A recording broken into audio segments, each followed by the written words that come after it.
श्रीगुरुभ्यो नमः। श्री महागणाधिपतये नमो नमः।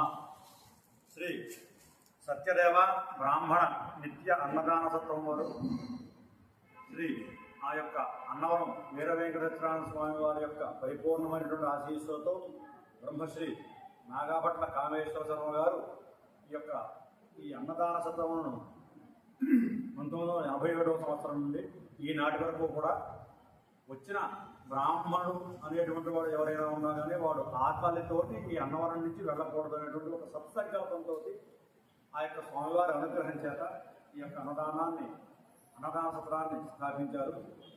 ఈ అన్నదాన సత్రంలో ఈ అన్నం పెట్టడమే కాకుండా అన్నాద్భవంతి భూతాని పర్జన్యాదన్న సంభవ అని భగవద్గీతలో చెప్పినట్టుగా ఈ అన్నం అందే సకలమైనటువంటి సకల చరాచర భూతములు కూడా ఈ అన్నాన్నే ఆశ్రయించుకున్నాయని, ఈ అన్నంతో అన్ని కార్యక్రమాలు కూడా పూర్తి అవుతాయని ఆ యొక్క భగవద్గీతలో కృష్ణ పరమాత్మ చెప్పాడు. ఆ విధంగా ఆయన ఆ కామేశ్వర శర్మ గారు ఈ యొక్క కార్యక్రమాన్ని తలపట్టడం ఒక బృహత్తరమైన మహత్తరమైన యజ్ఞం. ఈ యజ్ఞంలో ఈ బ్రాహ్మణుడు వచ్చడం రావడం భోజనం చేయడం కాకుండా ఆ యొక్క సత్యదేవ బ్రాహ్మణ సత్రం వారు వేద శాస్త్ర ఆగమ పరీక్షలు నిర్వహించి కొంతమంది ఈ పరిసర ప్రాంతాల్లో మొత్తం తూర్పుగోదావరి జిల్లాలో ఉన్నటువంటి కొంతమంది ప్రముఖమైనటువంటి నిష్ణాతులైనటువంటి వేద పండితులను తీసుకువచ్చి వారు 3 రోజులు కార్యక్రమాలు నిర్వర్తించి వారి ఆధ్వర్యంలోనే ఆ స్వామి యొక్క అనుగ్రహం చేత మరలా అందులో ఒక 5 పండితుల్ని ప్రముఖంగా నాకు తెలిసిన వారి పేరు చెప్తాను.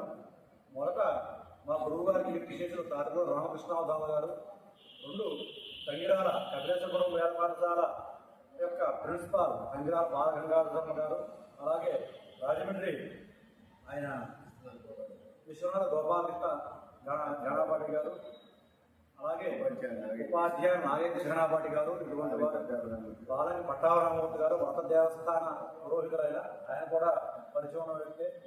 వీరందరూ కూడా తీసుకొచ్చి ఒక 3 రోజులు ఈ 5గురికి కూడా 108 సువర్ణ పుష్పముల చేత ముగ్గురికి ఎవరికి వారికే వారందరికీ కూడా దంపతియుక్తంగా పూజ చేసి వారి యొక్క అనుగ్రహాన్ని మన అందరికీ కూడా ఈ యొక్క ప్రదేశంలో ఉంచి నిక్షిప్తం చేసిన ఆ యొక్క కామేశ్వర శర్మ గారు చరితార్థులు. అలాగే ఈ సత్రంలో వేద శాస్త్ర ఆగమ పరీక్షలు దేనికి దానికి నిర్వర్తించి ఆ యొక్క వారి దగ్గరగా ప్రథమ ద్వితీయ తృతీయ శ్రేణి ఉత్తీర్ణులు సాధించిన వారికి యథోచితంగా ఆ యొక్క స్వామివారి యొక్క కృప చేత వారికి సత్కరించడం. అలాగే వీరందరూ కూడా ఈ కామేశ్వర గారు మా గురువు గారి దగ్గర రావడం, వారు వచ్చిన తర్వాత వారితో మాట్లాడడం మళ్ళీ ఇదే ఆయన చూడటం. నేను ఎప్పటి నుంచో కూడా ఎప్పుడో ఒకప్పుడు నా చిన్నతనంలో నేను చూసినా కూడా మళ్ళీ ఇదే ఆయన చూడటం. ఆయన చూసిన తర్వాత నాకు చాలా ఆనందం కలిగింది. ఏంటంటే మా గురువు గారు ఇష్టపడే వ్యక్తిలో ఇష్టమైన వ్యక్తి ఈ కామేశ్వరరావు గారు. అంటే ఆయన వచ్చిన తర్వాత వారిద్దరూ కూడా చాలా మాట్లాడుకుంటున్నాము.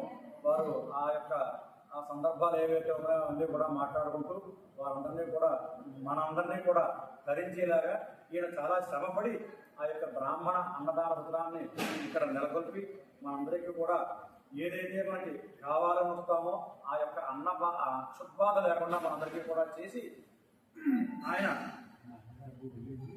ఈ సందర్భంలో ఇంకో విషయం, ఈ రోజున మా చిరంజీవి మా అన్నయ్య గారిపై వెంకట సుబ్బయ్య యొక్క ఉపనయనం ఇక్కడ కార్యక్రమంలో చేద్దామని ఇప్పుడు అనుకున్నాం. మేము ఆ యొక్క రకంగా ఇక్కడ రావడం, వచ్చిన తర్వాత ఆ యొక్క పురస్కరంగా ఆ యొక్క సత్యదేవుడి యొక్క ఆశీర్వాద బలం చేత ఈ కార్యక్రమం పూర్తిగా జరిగి ఈ కిందకు వచ్చి ఈయన యొక్క దర్శనం మాకు లభించడం చాలా అరుదు. అని చేత ఆయన లభించడం, ఆయన ఆశీస్సులు మా భక్తులకి మా అందరికీ కూడా లభించాయి. ఆ యొక్క స్వామివారు అందరికీ కూడా ప్రజలందరికీ కూడా ఆయురారోగ్య భోగభాగ్యాలు రక్షించాలని కోరుకుంటూ స్వస్తి.